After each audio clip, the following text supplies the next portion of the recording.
Pada zaman dahulu di sebuah bukit yang jauh dari desa, tinggallah seorang ibu petani yang bernama Ibu Enggan.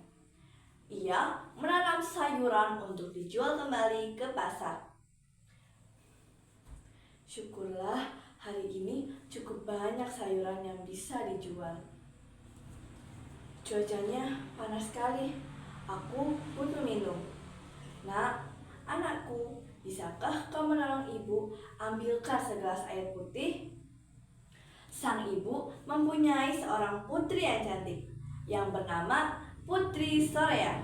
Namun sayang, putrinya memiliki perisai yang tak sama dengan kecantikannya. Ibu kan bisa mengambilnya sendiri. Tidakkah ibu melihat aku sedang sibuk? Baiklah, ibu akan mengambilnya sendiri. Sang putri sungguh pemalas dan manja, tak pernah sekalipun membantu orang tuanya dalam bekerja. Suatu hari, krak, bunyi sisir patah. Ibu, ibu, kemarilah. Cepat ibu. Ada apa anakku? Ada apa gerangan? Ibu, lihat ini, sisirku patah. Pokoknya aku minta yang baru. Baiklah, ibu akan belikan saat ibu pergi ke pasar ya. Sekalian aku nitip perhiasan baru ya bu. Nah, ibu tidak punya uang sebanyak itu. Aku nggak mau tahu, pokoknya kalau nggak dibeliin, aku bakal pergi dari rumah ini.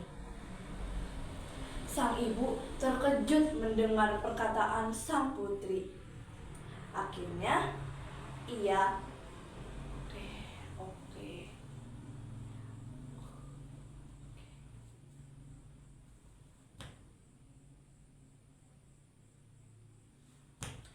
Sang ibu sangat sedih dan bingung karena ulah sang anak.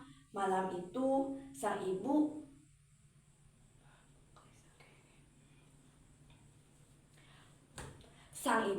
sangat sedih dan bingung.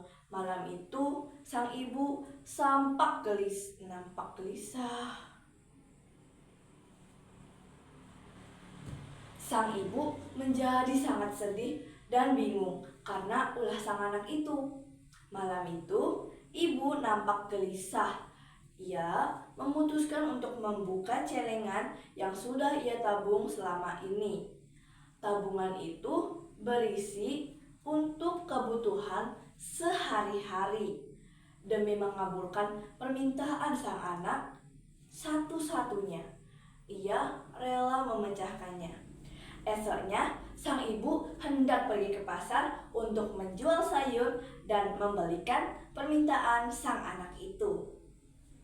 Nah, ibu memiliki sedikit uang untuk membeli sisir baru. Ayo kita pergi ke pasar. Asik, sisir baru, perhiasan baru. Mereka pun pergi ke pasar. Selama perjalanan, sang anak tak mau membantu membawakan dagangan sayur milik ibunya.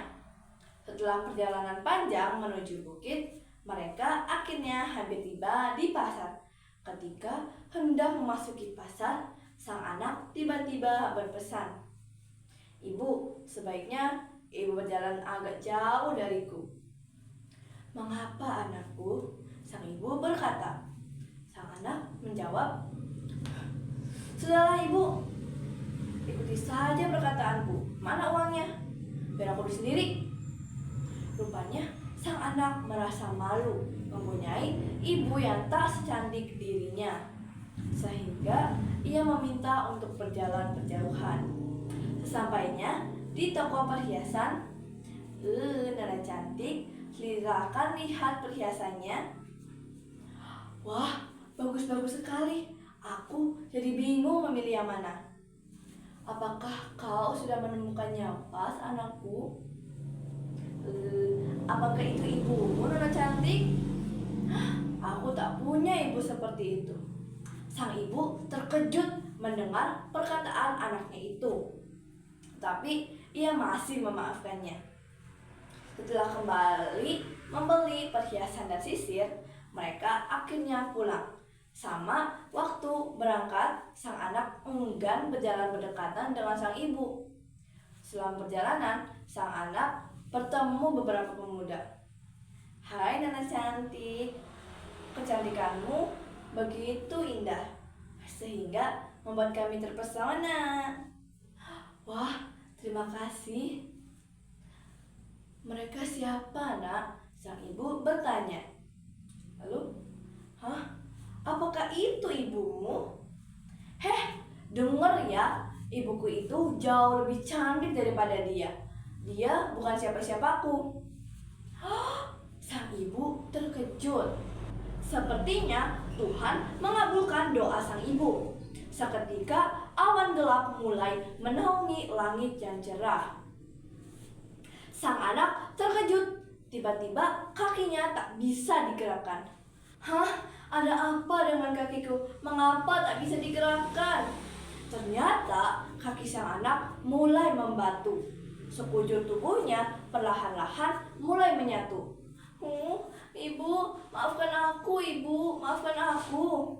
Ia menangis tanpa henti. Akhirnya tubuh sang anak terselimuti oleh batu. Sang ibu pun memeluk batu tersebut.